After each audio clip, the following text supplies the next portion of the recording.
नमस्कार, स्वागत है आपका एक बार फिर से। मैं हूं आपके साथ अक्षय। निकाय चुनाव 2023 को लेकर सत्तारूढ़ बीजेपी और बीजेपी के सहयोगी पार्टी निषाद पार्टी के बीच दरार साफ साफ देखने को मिल रही है।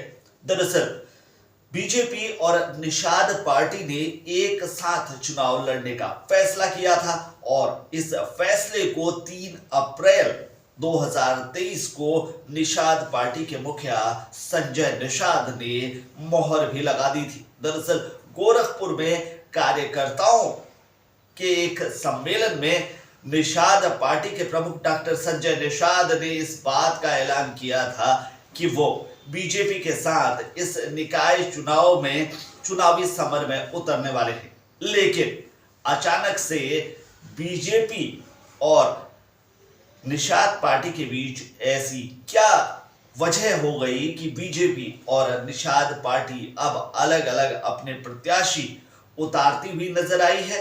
जी हां, संजय निषाद के इस ऐलान के बाद भी निषाद पार्टी अपने कैंडिडेट इन चुनावों में उतारती हुई दिखी है, तो वहीं बीजेपी की तरफ से अपने कैंडिडेट उतारे जा रहे हैं।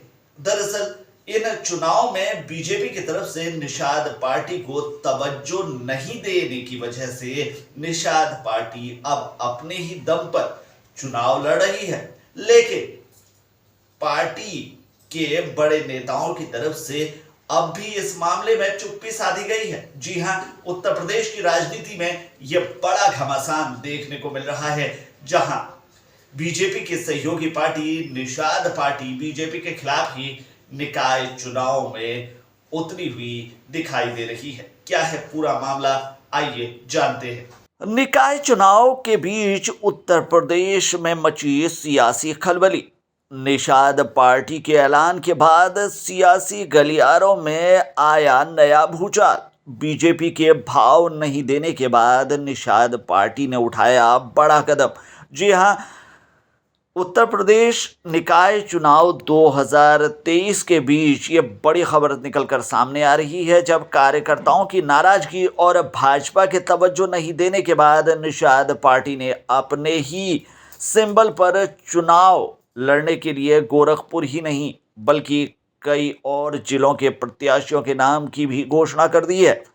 आपको बता दें कि यूपी में 2 चरणों में होने वाले निकाय चुनाव पर सबकी नज़र है, लेकिन पहले चरण के चुनाव की विसात से ही सियासी घमासान छिड़ता हुआ नजर आया है, जहां एक और निषाद पार्टी ने बीजेपी के साथ मिलकर चुनाव लड़ने का ऐलान किया, तो वहीं बीजेपी ने निषाद पार्टी को भाव नहीं दिया, जिसके बाद भाजपा प्रत्याशियों के खिलाफ अपने प्रत्याशियों को चुनाव मैदान में उतारकर निषाद पार्टी नया दांव खेलती हुई नजर आई है। ऐसे में अब बीजेपी और निषाद पार्टी के प्रत्याशी आमने सामने आ गए हैं। उत्तर प्रदेश के गोरखपुर समेत कई शहरों में चुनाव में उतरे निषाद पार्टी के प्रत्याशी दमखम के साथ चुनाव लड़ने का दावा कर रहे हैं, लेकिन वहीं निषाद पार्टी के दिग्गज नेताओं की चुप्पी भी कई सवाल खड़े कर रही है।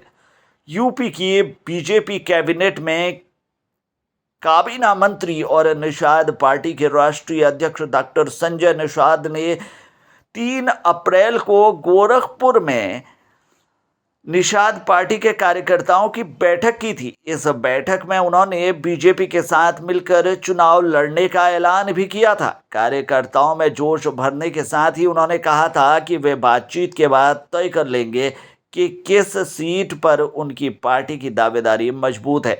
इसी आधार पर चुनाव में प्रत्याशी उतारे जाएंगे। लेकिन आखिरी समय में बीजेपी की लिस्ट जारी हुई, उसमें निषाद पार्टी के एक भी प्रत्याशी का नाम शामिल नहीं था। हालांकि इसके बाद चुनाव की तैयारी में जुटे कार्यकर्ताओं ने संजय निषाद से गुस्सा भी जाहिर किया, लेकिन 3 अप्रैल को गोरखपुर दौरे के दौरान ही तबीयत ठीक नहीं होने से डॉक्टर संजय निषाद लखनऊ और इसके बाद दिल्ली इलाज कराने चले गए। निषाद पार्टी के कार्यकर्ताओं की नाराजगी और भाजपा के तवज्जो नहीं देने की वजह से निषाद पार्टी ने अपने सिंबल पर चुनाव लड़ने के लिए गोरखपुर ही नहीं बल्कि कई जिलों में प्रत्याशियों के नाम की घोषणा कर दी है। गोरखपुर में 8, लखनऊ और वाराणसी में 2, प्रयागराज से 5, जालौन और आगरा से एक प्रत्याशी की घोषणा से सियासी गलियारों में खलबली मच गई है। इसके बावजूद निषाद पार्टी राष्ट्रीय अध्यक्ष डॉक्टर संजय निषाद और अन्य शीर्ष पदाधिकारियों की चुप्पी से प्रत्याशियों की इस लिस्ट को स्वीकार कर पर्चा दाखिल कर चुनाव मैदान में आ गए हैं, क्योंकि इसमें बाकायदा निषाद पार्टी के प्रदेश प्रभारी और भाजपा से चौरी चौरा विधानसभा के विधायक डॉक्टर संजय निषाद के पुत्र इंजीनियर सरवन निषाद समेत अन्य पदाधिकारियों के भी हस्ताक्षर हैं। निषाद पार्टी ने गोरखपुर से भाजपा प्रत्याशियों के खिलाफ वार्ड नंबर 13 में वर्मानंद कनौजिया, वार्ड नंबर 19 में गुंजा निषाद, वार्ड नंबर 30 से निर्मला देवी, वार्ड नंबर 38 से सुधीर निषाद, वार्ड नंबर 39 से नरेंद्र निषाद, वार्ड नंबर 43 से कुंजन निषाद, वार्ड नंबर 51 से आरती निषाद और वार्ड नंबर 54 से रमेश निषाद का नाम का ऐलान कर दिया है। हालांकि इनमें गुंजा निषाद ने गठबंधन का हवाला देते हुए पर्चा दाखिल नहीं किया। वहीं आरती निषाद वार्ड नंबर 51 और श्रीराम निषाद वार्ड नंबर 37 से निषाद पार्टी के टिकट पर चुनाव प्रचार में जुट गए हैं। वहीं बीजेपी की शीला देवी वार्ड नंबर 37 से भाजपा के टिकट पर चुनाव प्रचार कर रही है। गुंजा देवी ने गठबंधन का हवाला देते हुए निषाद पार्टी से पर्चा ही दाखिल नहीं किया। वहीं निषाद पार्टी के